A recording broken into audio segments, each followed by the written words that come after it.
Japanese government के जो कई साल पहले के होते हैं। लेकिन कैप्टन यह बात नहीं समझ पाता कि अगर यह चीजें कई साल पुरानी है तो फिर ये लाइट्स अपने आप ऑन कैसे हुई। इतने टाइम तक कोई भी जनरेटर सही नहीं हो सकता, यानी जरूर कोई ना कोई उनके ऊपर नजर रख रहा है और इसकी सावधानी उन्हें बरतनी होगी। कैप्टन धीरे धीरे करते हुए आगे बढ़ जाते हैं और उस लकड़ी के पुल को क्रॉस कर देते हैं। अब अचानक उनकी टीम एक ऐसी चैम्बर में पहुंच गई जो किसी स्टोर रूम जैसा था। वहाँ पर कई सारी दवाइयां रखी गई थी और मास्क भी होते हैं जो कि नॉर्मल वर्कर्स नहीं पहन सकते। वो किसी वैज्ञानिक या फिर एक्सपेरिमेंट का हिस्सा लग रहा होता है। थोड़ी जांच और करने पर उन्हें फोटोग्राफ्स के साथ साथ डॉक्यूमेंट्स भी मिले उन एक्सपेरिमेंट के जो कि जापानीज गवर्नमेंट उन लोगों के साथ करती थी जो पकड़े जाते थे। यानी उनके ऊपर अलग टाइप के एक्सपेरिमेंट और टॉर्चर करना। एक तरीके से देखा जाए तो उन लोगों को वहाँ सारे डॉक्यूमेंट्स मिल गए थे जो कि जापानीज गवर्नमेंट वर्ल्ड वॉर 2 के दौरान करती थी। उनका पूरा प्लान, वो कैसे हमला करने वाले हैं और आगे क्या करेगी। यहाँ पर कैप्टन को इन चीजों के ऊपर बिल्कुल भरोसा नहीं होता। वो ये बिल्कुल बिलीव नहीं कर पा रहा था कि जापानी सोल्जर्स इस जगह का यूज करेंगे इतना बड़ा खजाना छुपाने के लिए। उसने तो यही कह दिया कि शायद ये पूरी इन्फॉर्मेशन गलत है और उसमें वो बैन और जेसिका का साथ बिल्कुल नहीं देगा।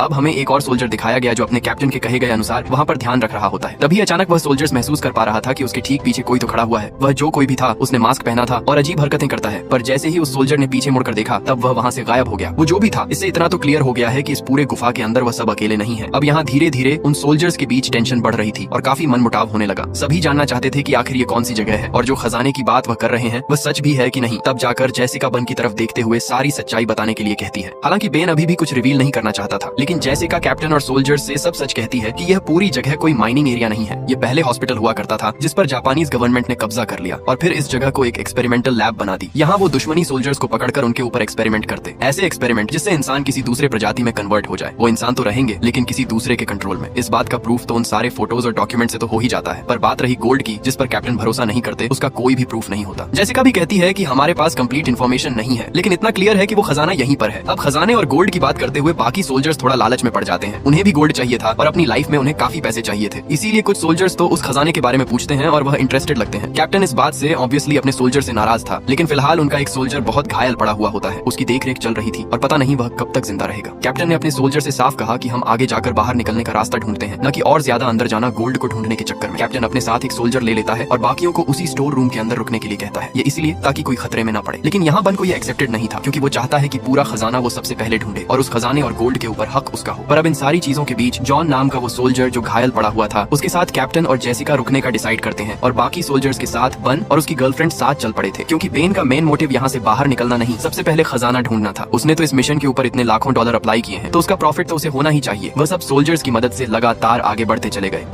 अब यहाँ घायल पड़े हुए सोल्जर जॉन के पास कैप्टन जेसिका से कुछ बातें करता है। कैप्टन ने जेसिका को अपनी लाइफ के बारे में बताया कि कैसे वह पहले सेल्फिश था। सेना में होने के बावजूद भी वह सिर्फ अपने बारे में सोचता। उसने अपनी जिंदगी में कई सारी लड़ाइयाँ लड़ी और कई लोगों को मारा, लेकिन कुछ टाइम बाद उसने यह सब क्विट कर दिया। तब से लेकर आज तक उसने किसी की भी जान नहीं ली है। जेसिका कैप्टन की कहानी सुनकर काफी